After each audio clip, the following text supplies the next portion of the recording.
Autour de moi, je n'ai entendu personne parler de l'appel de De Gaulle. Je dis bien parce qu'il n'y avait pas d'électricité. On a eu les retransmissions par la suite quand on a pris la BBC.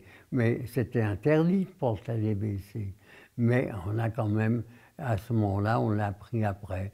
Nous étions dans un état d'insubordination vis-à-vis des occupants. Voilà comment ça a démarré. Je dis, mais c'était pas de la résistance, c'était de l'insubordination. Hein, parce qu'à l'époque, en carrosse, j'avais que 14 ans et demi. Hein. Mais avec un copain, on a dit, nous, on s'en va.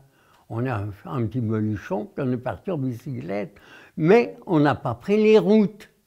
Parce que les routes étaient bombardées ou mitraillées par les Stukas.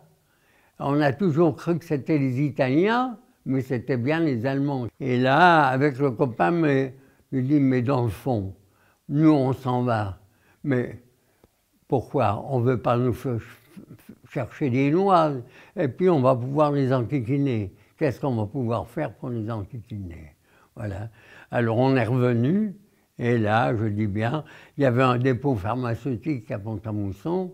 Alors avec un autre copain, on est allé là pour essayer de détruire le matériel qui était dedans.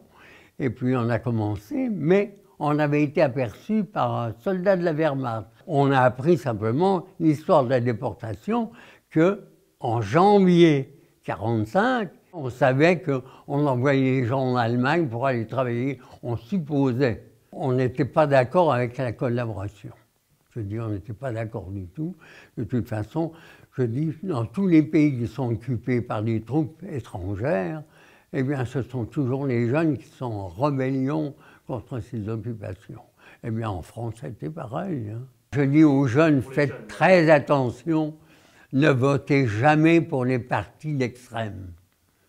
C'est surtout, faites attention à ça. Ne vous laissez pas embobiner par cela. Ne croyez pas qu'ils sont au-dessus de tout, hein, parce que l'égalité doit être là aussi.